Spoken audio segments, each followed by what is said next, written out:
Hello friends.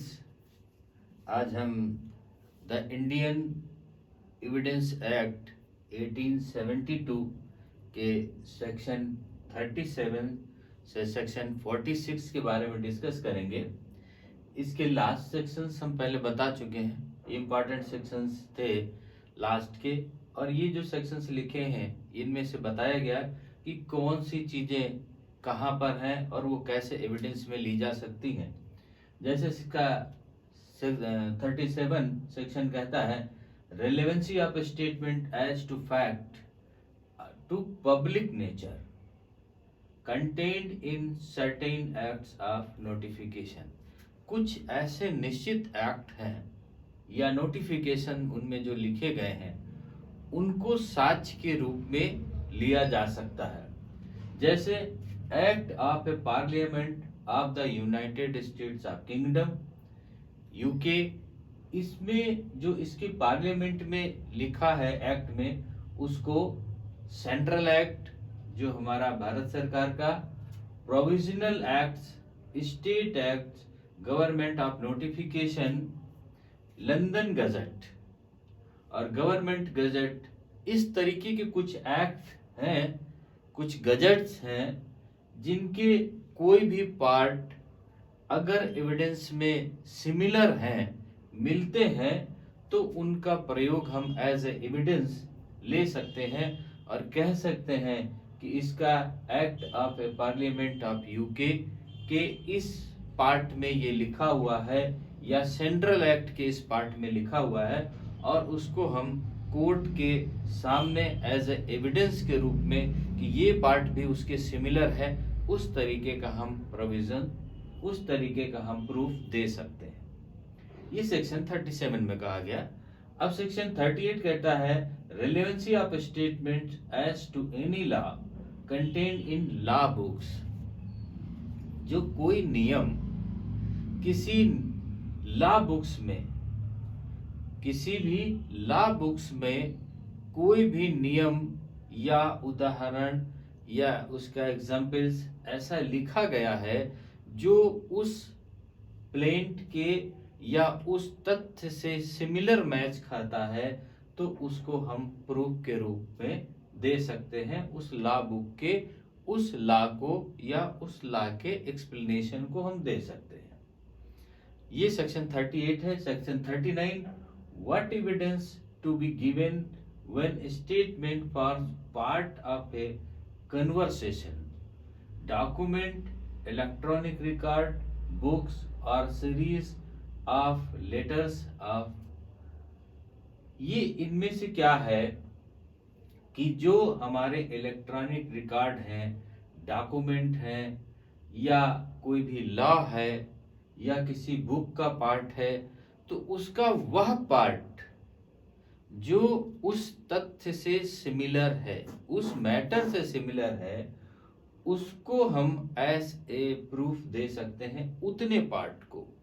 जैसे कोई ruling देते हैं तो रूलिंग के उस पार्ट को हम कोड कर सकते हैं जो पार्ट हमारे उससे सिमिलर है, और उसको एज ए मिसाल, एज ए प्रूफ के रूप में हम दे सकते हैं कि इस सेक्शन में या इस रूलिंग में या इस बुक के इस पार्ट में या इस इलेक्ट्रॉनिक रिकॉर्ड के इस पार्ट में ये चीज थी जो ये प्रूफ है, तो कोर्ट उसको प्रूफ मान सकती है। अगर लेकिन हमें उस पार्ट को देना होगा, यदि कि पूरी बुक दे दिया कि इस बुक का 37 सेक्शन या इस रूलिंग की पूरी रूलिंग का वो पार्ट कोड हमें करके देना होगा और वो एज एविडेंस माना जाएगा। ये सेक्शन 39 में। Section 40, provisions judgment relevant to bar a second suit और ट्रायल। किसी पहले कोई भी वाद वैसा चला हो जिस तरीके का वाद आज चल रहा है उसके साथ में, तो उस जो सिमिलर केस पहले चला है उस केस का निर्णय इस केस में रिलेवेंट हो सकता है। उस कोर्ट उस केस का जजमेंट जो सिमिलर था और कहीं पर किसी कोर्ट के द्वारा दिया गया है, वो निर्णय इस सेकेंड केस या ट्रायल में उसका प्रूफ हो सकता है। सेक्शन 41 कहता है relevancy of central judgment in probate और ज्यूरिसडिक्शन। अब इसमें कहा गया कि जो कोई भी जज या न्यायाधीश के द्वारा जजमेंट किया जाता है, वह जजमेंट वो कोर्ट अपने ज्यूरिडिक्शन के अंदर उसने अगर निर्णय दिया है तो वह निर्णय कहीं पर उसका मान्य होगा।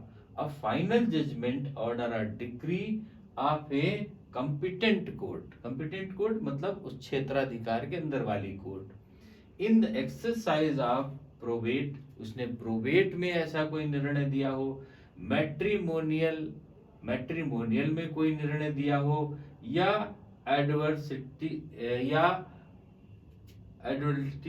एडल्ट्री में या इंसॉल्वेंसी में ज्यूरिडिक्शन, इनमें से कोई भी निर्णय दिया हो तो वह निर्णय which confers upon or take away from any person any legal characters or which declares any person to be entitled to any such characters, ये उसके जो सिमिलर है कि उस मैट्रिमोनियल डिस्प्यूट में ये फाइंडिंग दी गई थी या उस प्रोबेट में ये दी गई थी, इस तरीके का कोई भी अगर सिमिलर है तो उसको हम वहां पर जिसने कोर्ट अपने ज्यूरिडिक्शन के अंदर वो ऑर्डर पास किया हो उसको हम एज ए प्रूफ के रूप में पेश कर सकते हैं। लेकिन it provides with judgment would be conclusive proof of what is state they are in. लेकिन उसने जो कहा है वह ये नहीं कि वही ऑर्डर हो जाएगा, वो इसका सिमिलर उसका उदाहरण लिया जा सकता है। ये कह सकते हैं कि उसका एक उदाहरण लिया जा सकता है, ये सेक्शन 41 कहता है।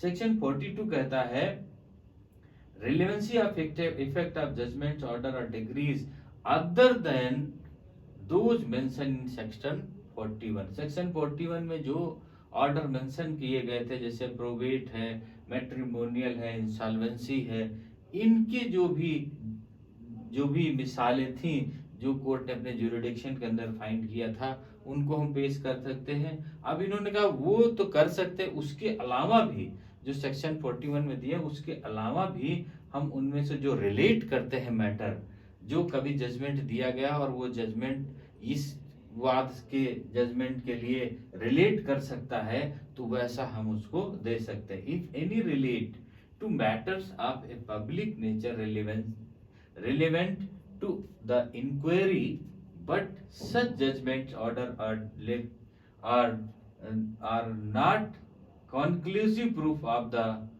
that which they state। वो conclusive proof तो नहीं हो सकता लेकिन उसके लिए एक मिसाल हो सकता है कि ऐसा दिया गया था, और वह मिसाल जैसे पब्लिक कोई नेचर है, लोग के लिए है, पब्लिक नेचर के लिए है और उसमें प्रूफ किया गया है सामान्य के लिए आम पब्लिक के लिए ऐसी मिसाल दी गई थी, तो उसको लेकर के हम उसमें एज ए एविडेंस प्रूफ कर सकते हैं, दे सकते हैं और उसका उदाहरण सिमिलर उदाहरण कोर्ट के सामने प्रस्तुत कर सकते हैं। सेक्शन 43 कहता है judgments etcetera other than those mention in section 40, 41 and 42 when relevant. जो सेक्शन हमारे 40 में, 41 में और 42 में दिए गए हैं उनके अलावा भी अगर कोई ऐसी जजमेंट डिग्री या ऑर्डर आते हैं जो सिमिलर हैं किसी के और उसका मिसाल दिया जा सकता है कि ऐसे सिमिलर है और इसका उदाहरण इसमें ले सकते हैं कि ऐसा ही पहले किया गया था, तो वो भी जजमेंट और ऑर्डर हम पेश कर सकते हैं, ये सेक्शन 43 कहता है। Unless the existence of such judgment, order or decree is a fact in issue or in relevant under some other provisions of this act।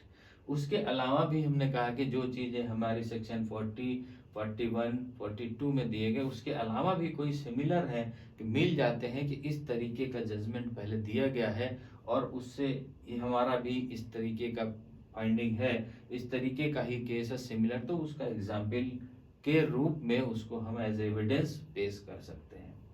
Section 44 कहता है फ्रॉड और कॉलिजन इन ऑब्टेनिंग जजमेंट और इनकम्पिटेंसी ऑफ कोर्ट में be proved. अब section 44 कहता है कि निर्णय अभिप्राप्त करने में कपट या दुसंधि